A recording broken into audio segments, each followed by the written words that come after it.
Yo, what's going on, guys? It's Houston Sports Talk back in the video today, and today the Washington Wizards are trading for Malaki Branham. Branham is from Ohio State and also from the Spurs, of course.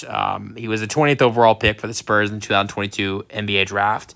And so now in this trade, Kelly Olynyk, who was sent with CJ McCollum in the Jordan Poole Sadiq Bey deal, where they got sent to New Orleans. So just a couple weeks ago, before the draft, Olynyk gets sent to the Wizards, and now the Wizards are sending him to the Spurs. I love the fit for the Spurs. You've now got, realistically, this is kind of a little bit unrealistic, but you've got three centers now at over 6'11", 6'11" or over that can shoot a three ball. Olynyk, amazing three-point shooter in his career. Victor Wembanyama, good three-point shooter. And Luke Kornet at 7'2". In his last five, this is where I said it. This is when I said it's unrealistic. This is where it gets a little unrealistic.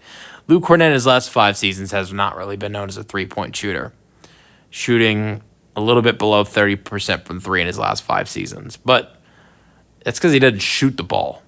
Kornet in his first 3 seasons, and I don't expect to see him change it up going to San Antonio. But his first 3 seasons, Kornet could shoot the ball. Kornet shot almost 34% from 3 in his first 4 seasons as a 7'2" guy, and would shoot often too. Shot like it was a little bit over 300 threes in his first 2 seasons. So first 3 seasons. So and then in the last 5 seasons he's only attempted 80. That's a huge thing. But he could shoot early on in his career. But so you've got now 3 centers on the roster who are over 6'11", or 6'11" or over. Olynyk 6'11", So I think that they had good size before this, but the size even gets better for the Spurs. But but let's get to the Wizards part of it. I've talked a little bit about the Spurs. Let's get to the Wizards part of it. You add in 2 former first round picks, Malaki Branham, who went to Ohio State.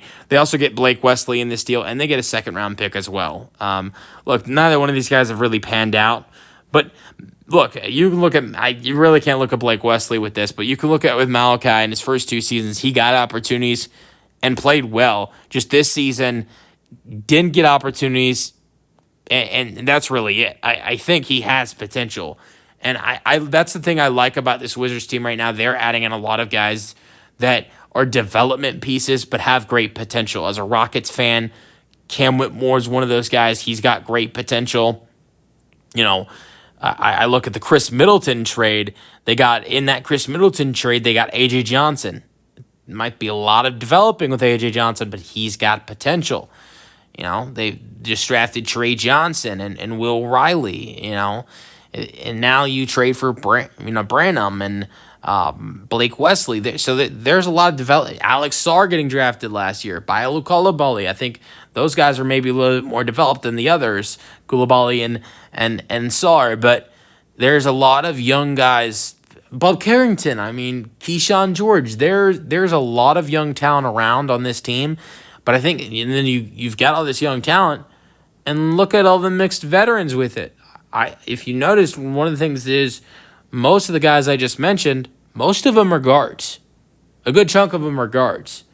And who do you got on the roster? You've got CJ McCollum and Chris Middleton and Marcus Smart, 3 veteran guards on the roster alongside those guys. It's a weird group, but I do think it's an interesting one with all the young talent, and then you've got some vets.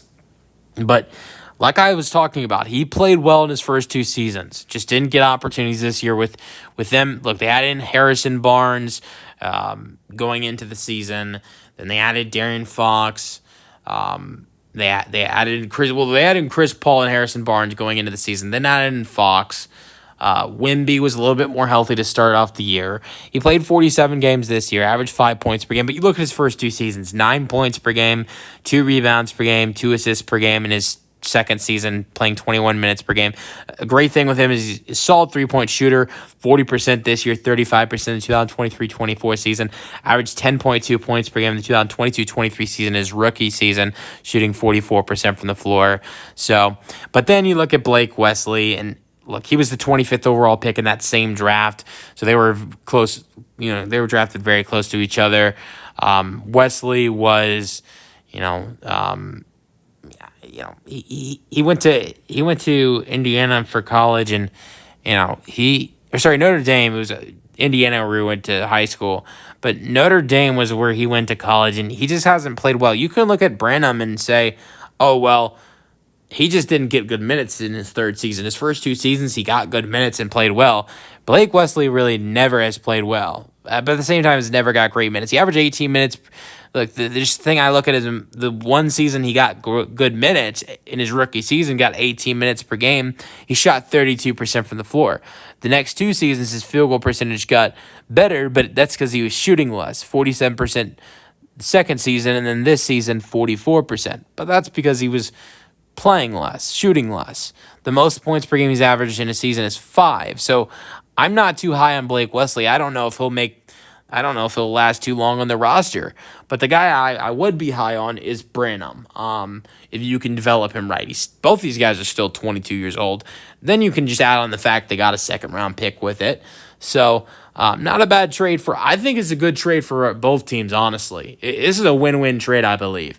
Let me know your thoughts on the trade for the Spurs and Wizards in the comment section, and peace out.